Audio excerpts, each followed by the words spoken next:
বন্ধুরা, কড়াইতে তেল দিয়ে দিয়েছি। এবার এই তেলের মধ্যে আমি সরু সরু করে কেটে রাখা বেগুন আর আলুগুলোকে ভালো করে কেটে ধুয়ে রেখেছি।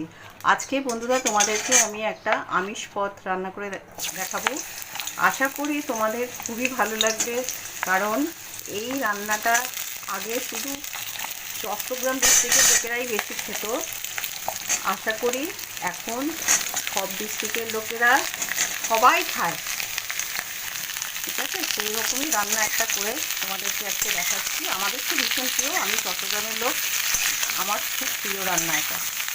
তো আলু আর বেগুনটাকে ভালো করে একটু কষাবো, তারপরে ফিরে আসছি। আলু আর বেগুনটা কষানো হয়ে গেল।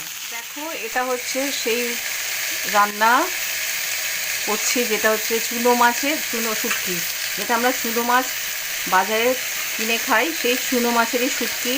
এটাকে আমি খুব ভালো করে ধুয়ে নিয়েছি, ধুয়ে জলটা ঝরিয়ে, দেখো একদম জল নেই, জল ঝরিয়ে রেখে দিয়েছি।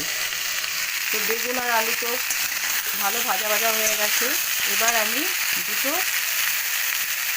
মাঝারি সাইজের পেঁয়াজ, 12টা মতো রসুন কুচি, 1 চামচ জিরের গুঁড়ো, 1 চামচ ধনের গুঁড়ো, 1 চামচ হলুদের গুঁড়ো পেস্ট করে রেখেছি। তার মধ্যে আমি এটা মশলাগুলো নিয়ে নিয়েছি একবারে।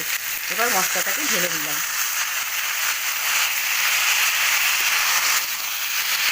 ভালো করে মশলাটা মেশাবো। আর এর মধ্যে লঙ্কা পেস্টের মধ্যে লঙ্কা দিয়েছি 10খানা।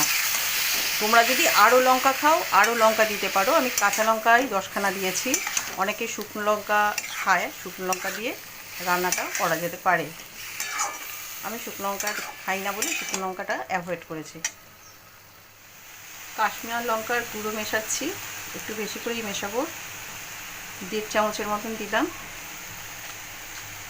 দিয়ে এবার এটাকে ভালো করে মশলাটার সাথে মেশাবো।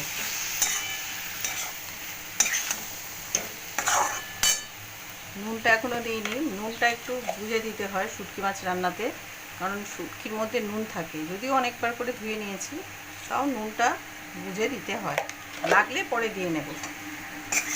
এবার এটা খুব ভালো করে কষাবো। বন্ধুরা, তোমরা এই রান্নাটা বাড়িতে অবশ্যই করবে। আর শুটকি মাছের দাম তো জানোই, এমনি মাছের থেকেও তো শুটকি মাছের দাম অনেক বেশি। শুটকি মাছকে একটু রিচ করে রান্না করতে হয়। যদি রান্না করো তাহলে দেখবে এই শুটকি মাছ দিয়ে তুমি পুরো ভাতটা খেয়ে উঠতে পারবে। ঠিক আছে, এবার শুটকি মাছটা এর সাথে মিশিয়ে নেব। এই তরকারিটা শুকনো শুকনোও করতে পারো, আর সামান্য একটু ঝোলা ঝোলাও করতে পারো। এর মধ্যে মিশিয়ে নিলাম। মিশিয়ে ভালো করে সবজির সাথে, মশলার সাথে শুটকি মাছটাকে মিশিয়ে নেব।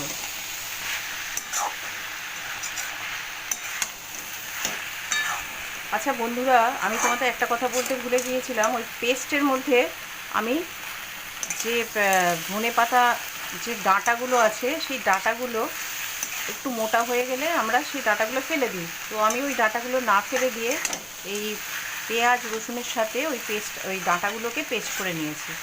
তার ফলে আমাকে আলাদা করে আর ধনেপাতা দিতে হবে না। ঠিক আছে, এবার এর মধ্যে আমি জল মেশাবো। এর মধ্যে আমি জল গরম করে রেখেছিলাম, সেই জলটা মিশিয়ে দিলাম। আলুটা সেদ্ধ হওয়ার মতো জলটা দিতে হবে। আর একটু দিয়ে দেবো জল, প্রায় 1.5 কাপের মতোই জল, 1.5 কাপ না 2 কাপের মতো জল দিয়ে দিলাম। এবার এটাকে আমি একটা ঢাকনা দিয়ে সেদ্ধ হতে দেবো সবজিটাকে। দেখো বন্ধুরা, আমার এখানে আলুটা সেদ্ধ হয়ে গেছে। তো আমি একটু ঝোলা ঝোলাই নামাবো। আলুটা সেদ্ধ হয়ে গেছে, আমি একটু ঝোলা ঝোলাই নামাচ্ছি এটা। তো এখন আমি কটা চেরা কাঁচা লঙ্কা দিয়ে দিচ্ছি। আমি 10টা কাঁচা লঙ্কা বেটে দিয়েছি, এছাড়া 4টে কাঁচা লঙ্কা টুকরো করে করে দিয়ে দিলাম। কারণ এই শুটকি মাছ রান্নাতে সবসময় একটু ঝাল হতে হয়, বেশ ঝাল হবে খেতে খেতে, বেশ নাক দিয়ে চোখ মুখ দিয়ে জল পড়বে। একেবারেই শুটকি মাছ খেয়ে, আর বৃষ্টি পড়েছে সেই জন্যই শুটকি মাছের রেসিপিটা তোমাদের সাথে শেয়ার করলাম।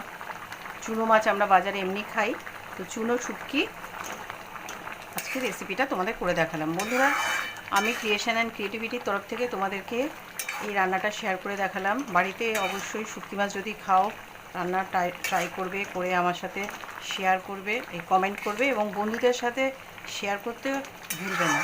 আর চ্যানেলটার পাশে, বারবার করেই বলছি, চ্যানেলটার পাশে থেকো, চ্যানেলটাকে সাবস্ক্রাইব করো।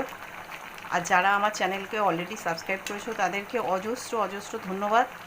আর যারা নতুন বন্ধুরা আমার চ্যানেলকে দেখছো তাদেরকে রিকোয়েস্ট করছি, অনুরোধ করছি, তারা যেন আমার চ্যানেলটাকে সাবস্ক্রাইব করে আমার চ্যানেলের পাশে থাকে। তাহলে আমি আরও নতুন নতুন ভিডিও করতে সাহস পাবো এবং প্রেরণাও পাবো। তাহলে যতক্ষণ পর্যন্ত না আমি ফিরে আসছি, ততক্ষণ পর্যন্ত তোমরা সুস্থ থেকো, ভালো থেকো। ফিরে আসছি নতুন কোনো ভিডিও নিয়ে। ধন্যবাদ।